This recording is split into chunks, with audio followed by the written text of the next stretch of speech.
जी, मैं आपको बता रहा था कि इलेक्ट्रोकेमिस्ट्री में हम क्या पढ़ते हैं, ये स्टडी ऑफ रेडॉक्स रिएक्शन है, रिडक्शन या ऑक्सीडेशन, जिसमें इलेक्ट्रिक करंट का इस्तेमाल होता है, चाहे वो इलेक्ट्रिक करंट बन रहा हो या इलेक्ट्रिक करंट हमने देना हो। दोनों सूरतों में जो हम स्टडी करते हैं, वो इलेक्ट्रोकेमिस्ट्री की होती है।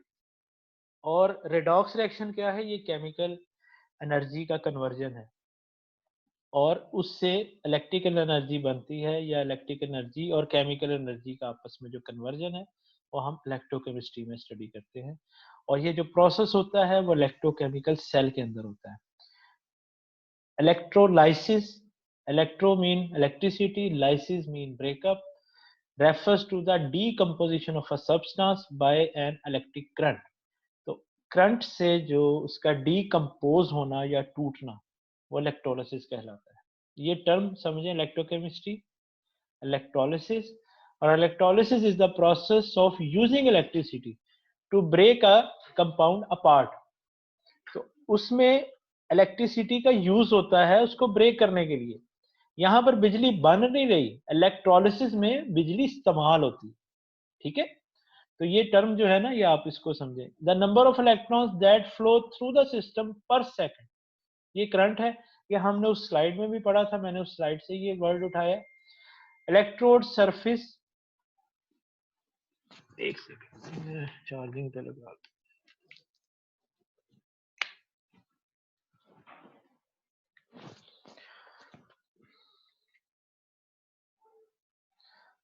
तो अच्छा, द नंबर ऑफ इलेक्ट्रॉन ये भी हो गया। Electrode refers or dictates the number of electron that can flow. Electrode surface जो है वो जितनी बड़ी होगी उतना इलेक्ट्रिक करंट ज्यादा होगा। ठीक है? इलेक्ट्रोड का साइज अगर बड़ा होगा, ये मैं कहना चाह रहा हूँ। द अमाउंट ऑफ फोर्स, उसका सरफेस एरिया बड़ा होगा। The amount of force pushing the electron, और जो फोर्स लग रही होती है, जो इलेक्ट्रॉन्स को पुश कर रही होती है, वो वोल्टेज कहलाती है। ठीक है? वोल्टेज और करंट में क्या फर्क हो गया? इलेक्ट्रोलिसिस क्या होता है? इलेक्ट्रोकेमिस्ट्री में बिजली देना या लेना दोनों प्रोसेस आते हैं। इलेक्ट्रोलिसिस जो ब्रेकडाउन होता है, वो बिजली देने से होता है। ठीक है? वो इलेक्ट्रोलिसिस में आता है, जिसमें हम करंट सप्लाई करते हैं ब्रेक करने के लिए मेटल्स को। और इसके बहुत से फायदे होते हैं कि हमें ओर्स मिल जाती हैं। अभी मैं आपको आगे हिस्ट्री पढ़ाऊंगा इसकी थोड़ी सी डिटेल से, तो आपको समझ आएगी कि इलेक्ट्रोलिसिस ने कितना बड़ा ब्रेक थ्रू दिया हमारी साइंस में। ठीक है? ये वही तस्वीरें हैं जो आपको स्लाइड्स में शेयर की थी ग्रेविटी के साथ, ये मैंने दोबारा यहाँ पे लगा दी है। आप बेशक वो जो स्लाइड थी हमारी ये जो एप्लीकेशन वाली, वो बेशक डिस्कार्ड कर दें, क्योंकि इसमें मैंने वो तकरीबन सारा डेटा शामिल करके उसमें मजीद डिटेल ऐड की है। ठीक है? अब कंडक्शन ऑफ इलेक्ट्रिसिटी, बिजली कंडक्ट कैसे होती है? Conduction of electricity the movement of electrically charge particle through a transmission medium. उसके लिए ट्रांसमिशन मीडियम होना चाहिए। ठीक है? इलेक्ट्रिक कंडक्टर होना चाहिए जिसमें से बिजली पास हो सके। अब इलेक्ट्रिक कंडक्टर्स की टाइप्स क्या है, वो मैंने आगे लिखी है। ये थोड़ा सा फिजिक्स का टच आता है, तो ये आपको जरूरी था बताना, इसलिए मैंने ये चीजें ऐड की हैं। पहले मैंने बिल्कुल एक रखा था bird eye view. The movement of charge constitutes an electric current. Electric charge flow from higher potential to lower potential. This flow of charge may arise as a response of an electric field or as a result of concentration gradient in carrier density called potential difference। ठीक है? और conductor की types में क्या क्या आते हैं?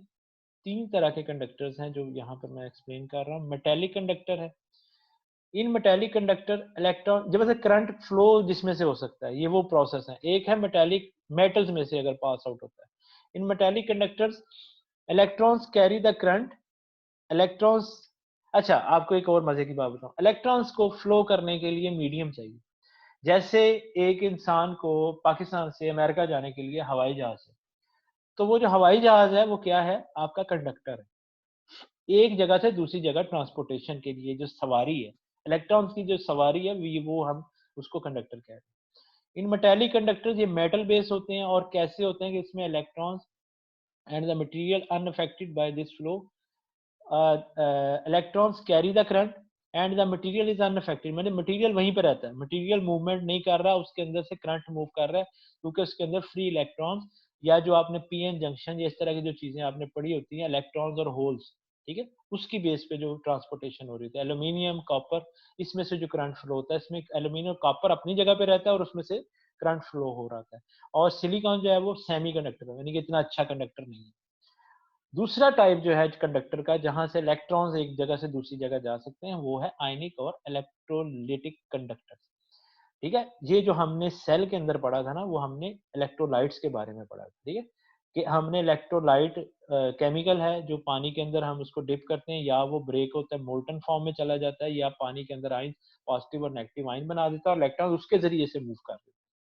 In ionic or electrolytic conductors, positively and negatively charged ions, cations or anions, carry the electric current. पहला तरीका क्या था? वो इलेक्ट्रॉन्स होल्स के जरिए से मेटल्स के अंदर से पास आउट हो गए मेटल कंडक्टर्स में। दूसरा तरीका क्या है? ये है एनाइन और केटाइन का। This transport of material change the composition of the electrolyte, और इससे उसकी केमिकल कंपोजिशन चेंज होती है। क्यों? एनोड और कैथोड पे रिएक्शन होते हैं, इलेक्ट्रॉन्स लेना या देना, और उस वजह से क्या होता है, डिपॉजिट हो जाता है इलेक्ट्रोड्स के ऊपर मटेरियल। ठीक है, एक खाया जा रहा होता है, दूसरे पे डिपॉजिट हो रहा होता है।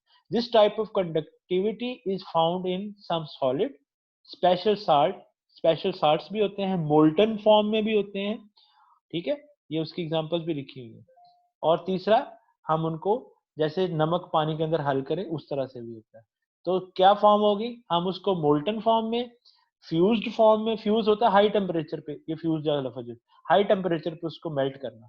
ठीक है, काफी ज्यादा टेम्परेचर। और तीसरी चीज क्या होगी, हम उसको पानी में डिसॉल्व करके उसके पॉजिटिव और नेगेटिव एनायन और केटाइन बन जाते हैं। ठीक है, ये आयनिक और इलेक्ट्रोलिटिक कंडक्टर है, मेटालिक। तीसरा जो होता है वो प्लाज्मा कंडक्टर भी होता है, ये गैसियस फॉर्म में होता है। ठीक है, these are ionised gases, these are ionised gases. एक second,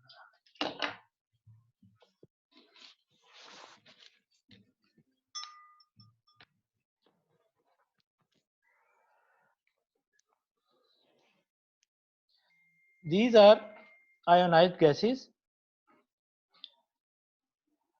In them, one component is electron and the other is positively charged gas particle. इसमें हम xenon और इस तरह की गैस यूज करते हैं।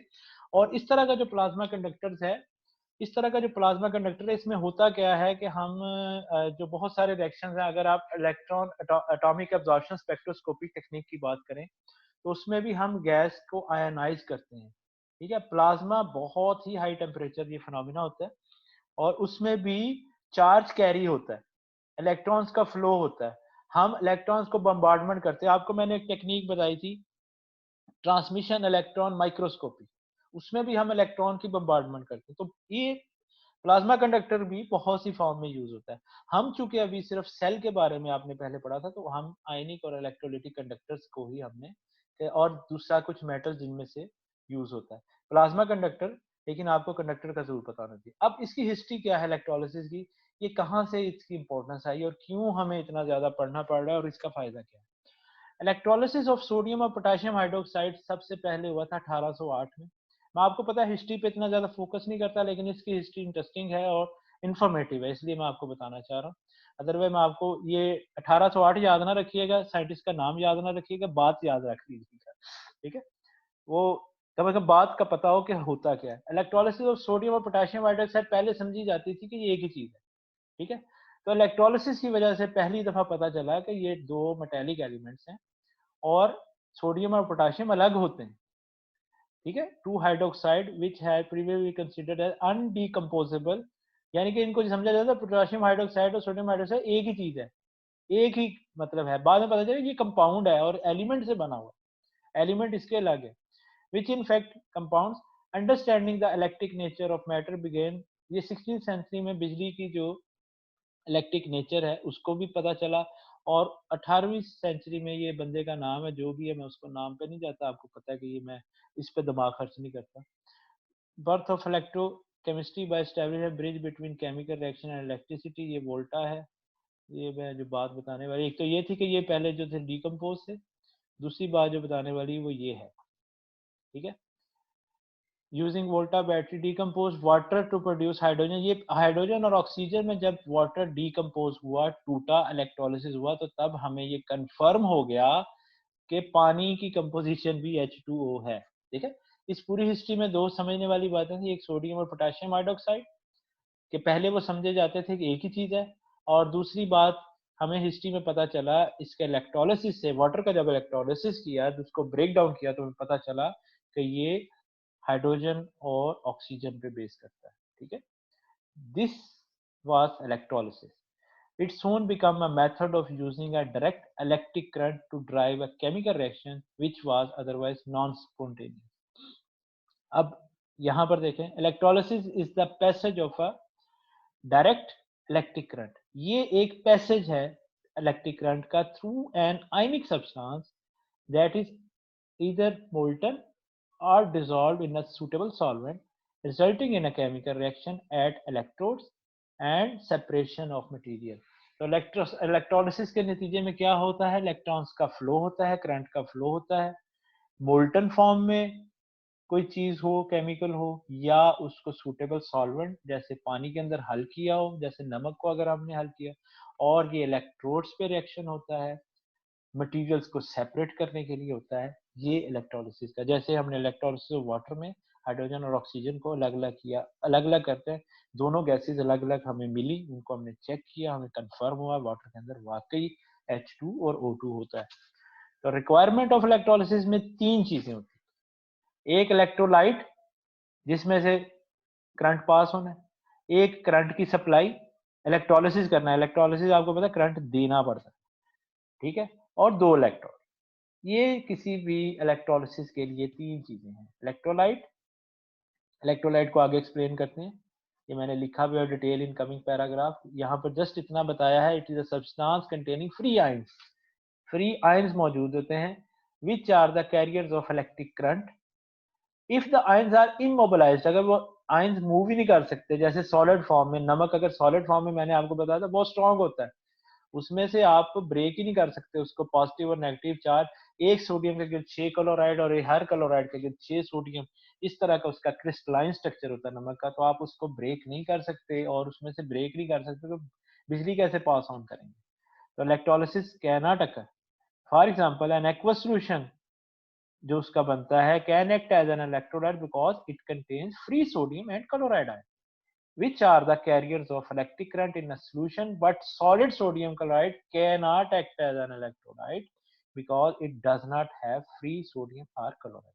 ये आगे इसको मजीद एक्सप्लेन किया हुआ है इलेक्ट्रोलाइट्स की टाइप्स में। दूसरी चीज हमें डायरेक्ट करंट चाहिए, तीसरी चीज हमें इलेक्ट्रोड चाहिए। ठीक है, अब इलेक्ट्रोड्स की क्या है थोड़ी सी नेचर, इलेक्ट्रिक कंडक्टर होते हैं, जैसे ये मेटालिक कंडक्टर ऊपर से ना, वहां पर तो अलग टाइप थी ना, ये यानी कि जो इलेक्ट्रोड्स हैं वो मेटालिक कंडक्टर्स होते हैं, मेटल्स के होते हैं और कंडक्टर्स होते हैं। Electrodes is a electric conductor which provide the physical interface उसके between the electric circuit providing the energy and the electrolyte. For example graphite rod, platinum plates act as a conductor electrodes, following figures show the electrolyte battery power supply। ये इसका एक general सा formula just बताया गया है, electrolyte इसमें move करता है, ये इलेक्ट्रोड है, ये पावर सप्लाई है, ये दूसरा जो पानी का मैंने ब्रेकअप आपको भी बताया कि हाइड्रोजन और ऑक्सीजन गैस को अलग अलग ये पानी को ब्रेक, जैसे उसमें से करंट पास हो रहा है, hydrogen gas production from water. ठीक है, ये उसका एक स्ट्रक्चर है जैसा आपकी अवेयरनेस के लिए। अब इलेक्ट्रोलाइट और नॉन इलेक्ट्रोलाइट में क्या फर्क होता है, इलेक्ट्रोलाइट क्या होता है जिसमें से बिजली पास ऑन होती है, वो मोल्टन फॉर्म में भी हो सकता है, मोल्टन साल्ट भी हो सकता है, फ्यूज्ड साल्ट भी हो सकता है, फ्यूज्ड और भी हो सकती है, या तो इलेक्ट्रोलाइट भी हो सकता है। फाजा अच्छा, यहाँ पर एक जो बात आती है, हमने एसिड और बेस, स्ट्रॉन्ग एसिड और स्ट्रॉन्ग बेस पढ़ा। स्ट्रॉन्ग एसिड कौन सा होता है, जो ज्यादा एच आयन देता है, तो अगर हम एसिडिक इलेक्ट्रोलाइट है तो वो स्ट्रॉन्ग एसिड जो है वो स्ट्रॉन्ग इलेक्ट्रोलाइट भी तो होगा ना। ठीक है, एसिड बेस और साल्ट भी हो सकते हैं, लाजमी नहीं कि साल्ट ही हो, एसिड और बेस भी हो सकते हैं, क्योंकि वो भी पानी के अंदर एच आयन या ओ एच आयन देते हैं, तो डिसोसिएट होते हैं, जो डिसोसिएट होते हैं वो उतना ही ज्यादा फिर पानी के अंदर वो इलेक्ट्रिसिटी प्रोड्यूस कर सकते हैं। मैं यहाँ तक रोकता हूँ, आपका टाइम हो गया, बाकी जो है हम इंशाल्लाह नेक्स्ट क्लास में पढ़ेंगे। तो ये मैं आपको जस्ट आपको ये इलेक्ट्रोलाइट का ये एक और लेक्चर होगा, उसके बाद हम इसको फिर आगे लेके चलेंगे। ठीक है, अटेंडेंस आपकी मैंने लगा दी है। जो बच्चे थे 30 स्टूडेंट हैं, और एक लड़की ने मुझसे इजाज़त लेके गई है कि दूसरी क्लास लेनी थी, बाकी मैंने सब नोट कर लिए। तो अटेंडेंस अपनी पूरी रखें क्योंकि हमने पढ़ना भी होता है। तो फिर इंशाल्लाह मिलते हैं। ओके, अल्लाह हाफ़िज़।